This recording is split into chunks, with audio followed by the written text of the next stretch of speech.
Hello everyone and welcome all of you to Unacademy. Unacademy obviously is a place that helps you crack all your toughest of examinations with top educators, quality content, and not to forget offering you a great learning experience.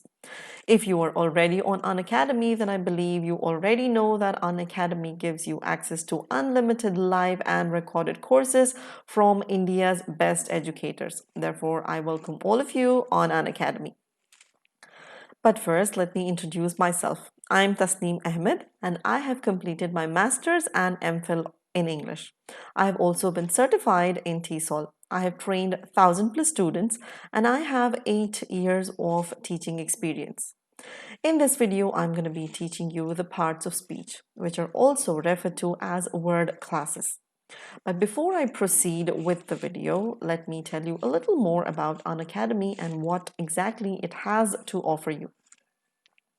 Unacademy obviously has daily live classes where you can engage in discussions with your educator, and then you have live tests and quizzes to evaluate yourself, and then you have structured courses to prepare for your examination, and then finally you have unlimited access to all our live and recorded courses to watch from the comfort of any of your devices.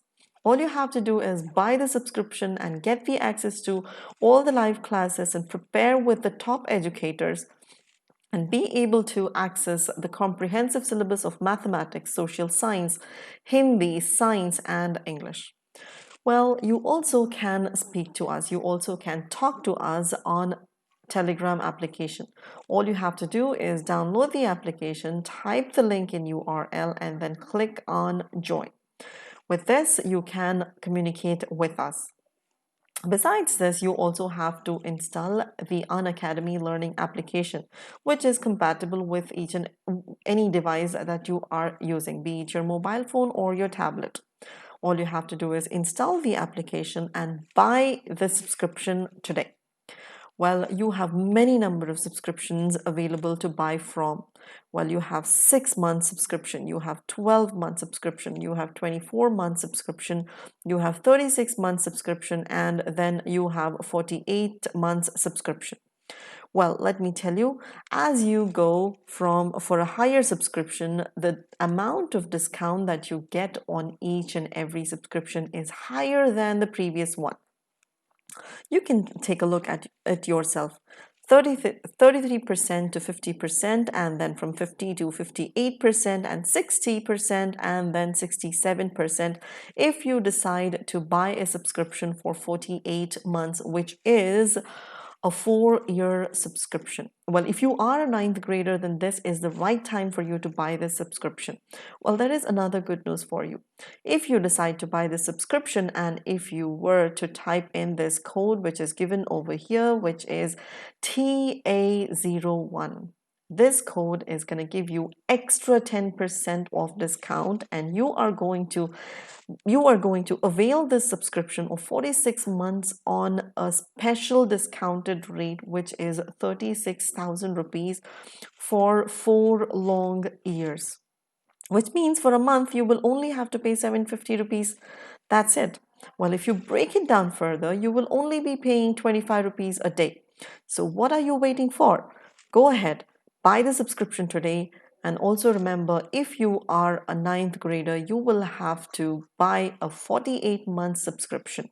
And do not forget to type the code TA01.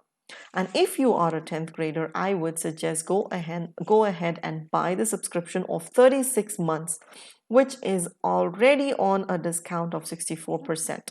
But with the code, you will get extra 10%, and you will be able to access this course only for 800 rupees, which means only for 27 rupees a day. So I think it's a really good investment, because it is an investment made on education.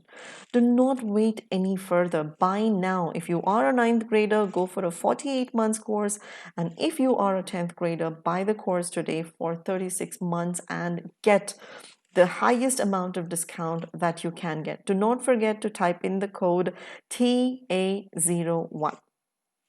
Well, that's all about the subscriptions. Now let us proceed towards the video that I have to discuss, which is parts of speech. Like I told you earlier, parts of speech are also referred to as word classes. Let us proceed and ask ourselves a question. What are parts of speech? Well, if I have to give a definition of it, then parts of speech are words that are classified based on their function which they perform in a sentence. If you have watched my previous video, then you would probably know that sentence is a group of words put together, and if it has to make sense. Well, certainly yes. Let me give you an example and clarify that. Well, if you take the example which is given over here, which is, I believe in freedom of speech. Now you can see that there are a bunch of words over here, which are, I believe in I believe in freedom of speech. Now, these words put together, we call it a sentence. Yes, of course. But what is this called? What is this called? And what is this called? And what is this called? And what is the function performed by these words differently? That's the question that is what is we are going to learn in this video. Each and every word which is put over here as a combination for a sentence belongs to a single particular word class or a part of speech. And those parts of speech are nothing but nouns, pronouns, adjectives, verbs, adverbs, preposition, conjunctions, and interjections. Now, I'm going to take you through each and every part of speech or word class and explain you what these are and how they function in a sentence. Number one is a noun. Well, noun is nothing but, if I have to put it in a simple word, noun is nothing but a naming word.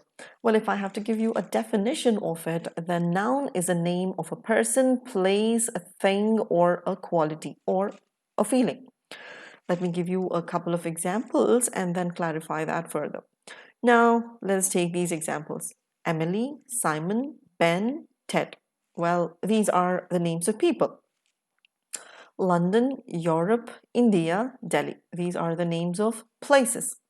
Pen, table, book, and bag are the examples of things or the names of things. Honesty, charity, happiness, and sadness are the names that are given to a quality or a feeling that we feel with it.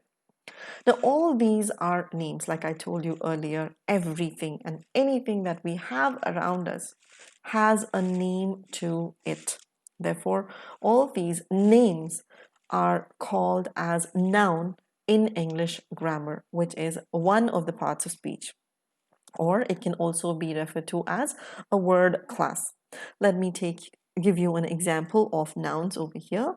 Emily is in London writing a book on honesty. You can see that all the highlighted words are actually functioning as nouns over here. This is a name of a person, this is a name of a place, and a name of a thing, and then a name of a quality. Therefore, all these are nouns. What is a noun? Noun is a name of a person, place, thing, or a quality. So there we have nouns. Let us now move on to the next one, which is a pronoun. Well, in simple words, again, pronouns are the replacements. Well, replacements of what? Well, if you ask that question, then pronouns are the replacements of nouns, or pronouns are used in place of nouns. Let me tell you how. Let me give you the example which is over here. She is the one who spoke about everything around her.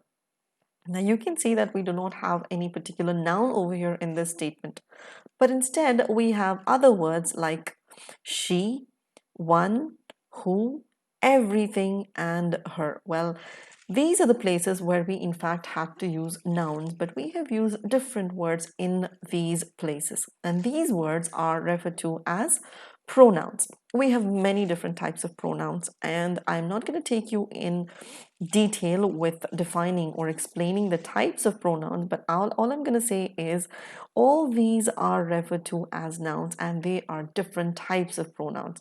These are interrogative, these are indefinite, singular pronouns, and then we have personal pronouns, and then demonstrative pronouns. We have many different types of pronouns like I, you, he, she, it, or they, this, that, those, everyone, someone, which, what. All these are called as pronouns. And what is a pronoun? Pronoun is a word which replaces a noun. The next one that we have is the adjective. Well, adjectives are nothing but descriptive words. When I say descriptive words, what do we mean?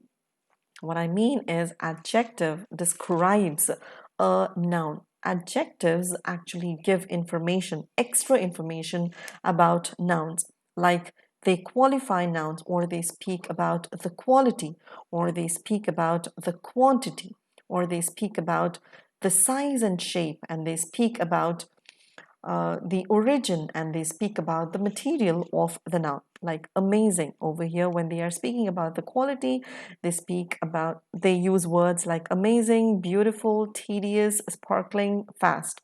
When they are speaking about the quantity, they use words like few, many, much, one, two, first. When they are speaking about size and shape, they use words like round, big, small, huge, and tiny. And when they are speaking about origin, they are using words like Indian American. And when they are speaking about the material of the noun, then they are using words like wooden, steel, and crystal. Well, adjectives mostly come right in front of a noun. Like if you can take a look at this example which is given over here, which is the American man walked around several times to get a clear look at the crystal vase. Now, the words which are highlighted are obviously adjectives, but the words which are next to them are your nouns. Man obviously is a noun, times obviously is a noun, and then look is your noun as well, and then vase is your another noun. Now, the words which you have in front of these nouns are what qualify as your adjectives. You can see that it is American man, several times, clear look, crystal vase. The words which come right in front of the nouns mostly describe or mostly called as adjectives. And over here, these words are performing different functions, of course, but they are describing the nouns in their own way. Therefore, we call these words as adjectives. Now let us move on to the next one, which is a verb. Well, verbs are the simplest of all, and yet they are very complicated. There are too many different kinds of verbs, but in this video, I'm only going to tell you the simplest explanation possible. And in my next video, or a video which is specifically dedicated just for verbs alone, I will take you through different types of verbs. And in this video, it is enough for you to understand that verbs are nothing but action words. The word that denotes the action in a statement or in a sentence is called as verb or verbs. Now, let us take a few examples. Words like see, talk, laugh, or run, drive, sit, speak, play, think, watch, eat, smell. All these denote an action.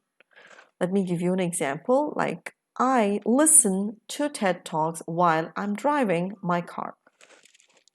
In this statement, I is your subject, and subject does the action, and the action does by this subject is actually listening. So I listen. So listen is your verb.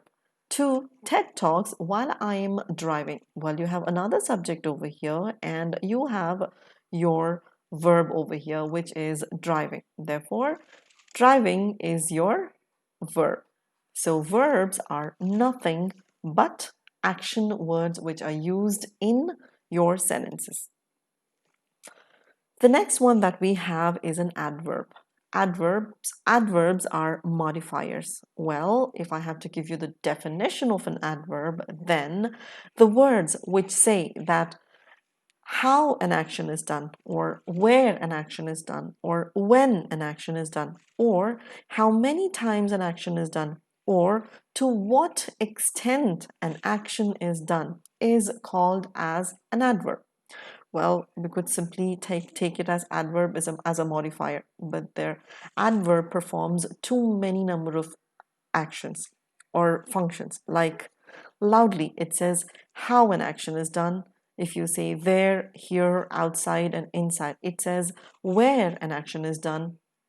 And if you say now, then, and today, it says when an action is done. And if you say always, if you say frequently and rarely, it tells you how many number of times an action is done. Therefore, adverb is considered as a modifier of a verb. Now, let us take an example, which is I always listen. Now, forget about always and take a look at the word listen. In our previous slide, we discussed that listen is a verb, right? Yes, of course. Now, the question that you have to ask yourself is, how many times did I listen? Well, I always listen. It speaks about the number of times that I listen, and it speaks about the frequency. Therefore, always is your adverb. And I always listen to TED Talks while I'm driving really fast in my car. Now, over here, really fast while I'm driving. How am I driving? Fast. How fast? Really fast. So the word really tells you to what extent, and fast tells you how. So these words qualify as your adverbs. And what are adverbs? Adverbs are the words which actually modify a verb. Now let us move on to the prepositions. And what are prepositions? Prepositions are words which show the position, or prepositions are words which actually show the relationship between two nouns. Well, let us take the word preposition. What is the meaning of preposition, or what is the meaning of the word pre? Pre means placed in front. Pre means in front, and position means placed. So which means put together, it says that it is placed in front. And the question which you have to ask next is, placed in front of what?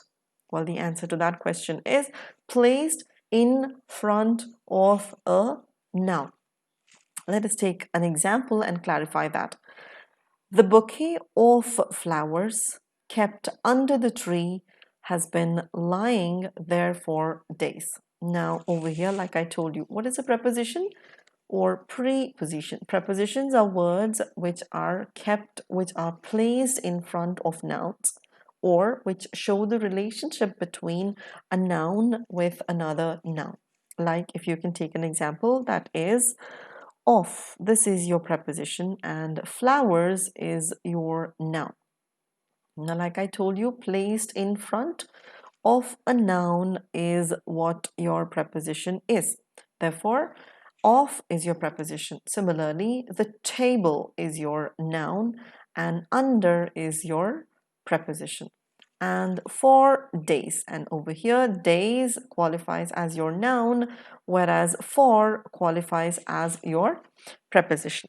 So what is a preposition? Preposition is a word which is placed in front of a noun, and it shows a relationship between two nouns.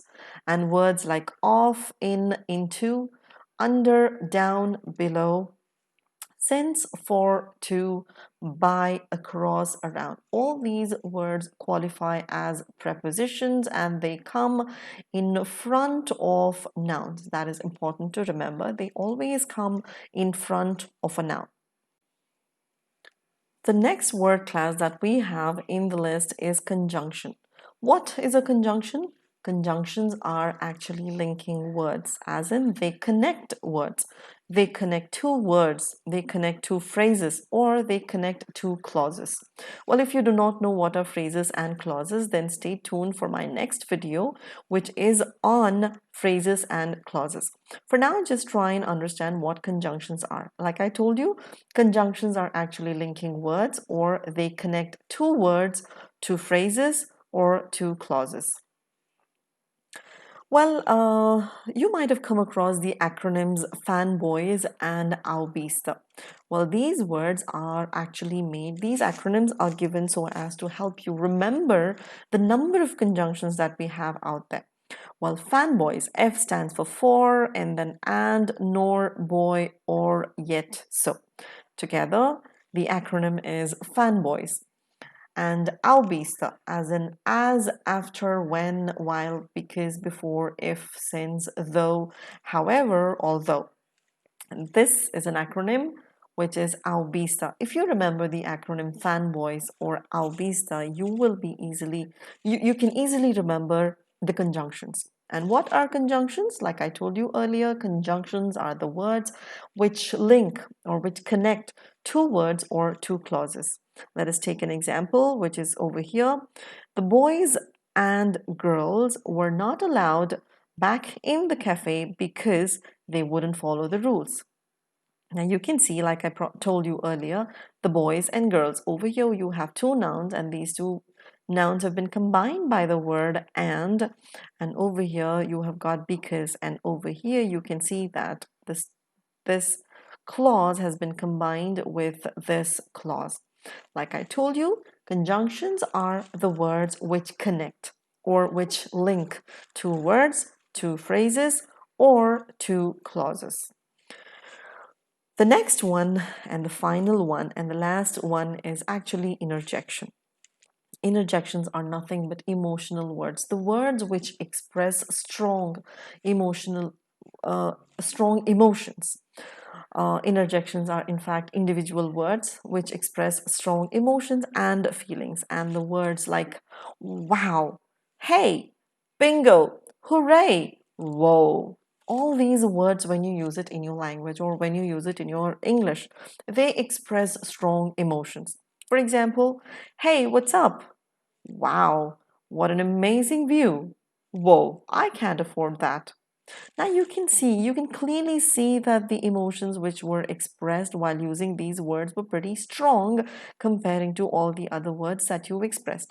And these kind of words are called as interjections.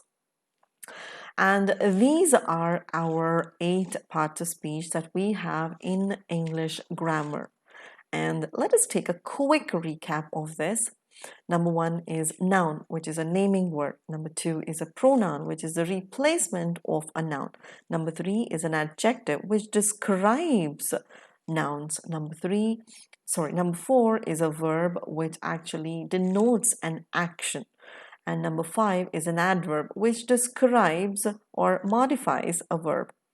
Number 6 is actually a preposition, which comes in front of a noun. And number 7 is a conjunction, which is nothing but a linking word or a connecting word, which connects two phrases, two clauses, or two words per se. And the final one is the interjection, which is the expression of strong emotional words. And these are our parts of speech, which are also referred to as word classes. Well, thank you for watching. Do not forget to leave your comments below. Let me know how can I improve my classes, or how can I teach you better. Do not forget to subscribe, like, and share. And also remember to hit that bell icon, which is given over here. And most importantly, do not forget to type that code, which is TA01, to get that extra 10% off discount on the existing discount available. And we also have our Telegram application. Do join our Telegram group for latest videos on our upcoming videos. Well, thank you very much for watching. See you again soon. Have a good day till then.